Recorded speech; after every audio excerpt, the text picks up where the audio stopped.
Welcome to our veggie garden. So I'm sure everyone's got a million questions and we are as amateur as it gets. So we've had no idea what we're doing with any of this. So it's a lot of trial and error. So let us share our fails and our wins with you. So for starters, we had these planter boxes made up by a local plumber. We wanted something that was nice and high. It's not going to rot out. It can hold a lot of soil, and we just wanted to keep it high so we're not bending over when we're weeding all the time, and keeping it away from the rabbits and the snakes. So veggies are nice and safe and no sawbacks, so that's been a big plus. The soil, we just had some topsoil and mulch mix dropped off by like a local gardening supplies place. We just had it sitting on our lawn for a few months, and it just sort of broke down till it was like nice and granulated rather than sticky. So we've used that. It seems to be going really well. So this planter box was a bit of lettuce, chard, silver beet, that sort of thing. So we also had some rocket in here, but that started going to seed. It was growing really well, but after it goes to seed, it starts tasting a bit yucky, a bit too bitter. So we took those out. The butter lettuce, or I think this is butter lettuce, it's been growing really well. We got some rainbow chard, silver beet, and then where the rocket was, we've just planted some cucumbers. So I'm going to try and pickle these. So I've also planted some dill in the herb garden, and then I'm going to pickle these in little jars and grow them up these stakes. So come over to the next one. So we've got 6 planter boxes in total. So that was number 1. This is number 2. So we got some more silver beet and rainbow chard because we love it. This had some spinach in it that went to seed as well. So we've just pulled that out and we've replaced it with some asparagus. No idea if it's the right time of year to plant it. It's probably not, but whatever.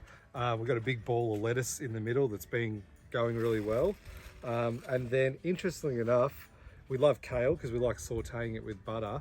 But this has been like a bit of a sacrificial plant. So we actually haven't tried to eat this kale yet. But it seems like all the bugs just attack the hell out of this and then they leave everything else alone. So it's good to know. As you can see, like, we got some silver beet here. It's like brand new, there's no holes in it. So maybe we'll plant one of those in each of it if we get some bug troubles in one. But anyway, that's been a plus. This is our herb garden. So we probably use this the most out of all of it because we eat so many eggs. We can't eat anything without herbs now. And if you're buying like something like this from Safeway, that's probably like $4, and I can just throw it out like that because I've got 4 plants. So we've got some rosemary. The rosemary's growing a bit slow, but that's fine. We only use a little bit for some lamb. We've got sage, mint for cocktails and drinks when we have people over. We've got some chives, some parsley, and the thyme. I love the smell of thyme. That's probably my favourite plant out of this whole garden.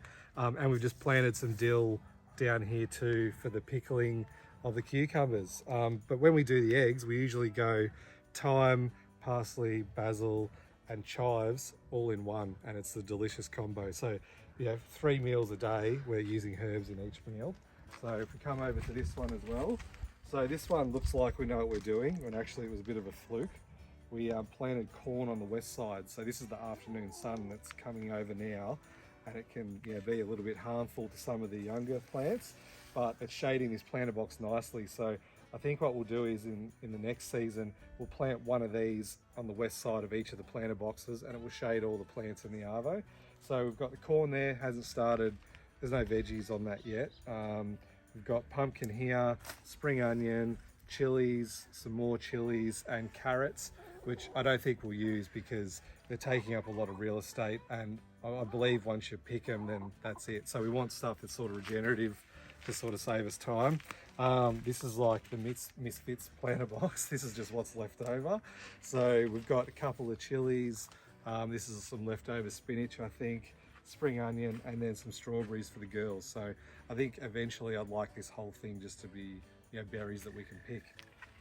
So the final planter box, this has got 3 different types of zucchini in it, growing really, really well. The one fail we had was we planted it to one side of the planter box, so the center of the plants is sort of through this row here, because we had other plants in here which we've taken out because obviously they've grown, it's grown quite big, but this zucchini sort of got nowhere to grow, so because it's hitting the side of the planter box. So in the future we'll plant them down the middle. We've also got this really cool style zucchini. I don't know what it is, but it's like a horseshoe shape. So apparently these grow like nearly in a full circle. See, it's got a bit of a bend in it. And I've just built this little like cheap trellis here that will grow it up.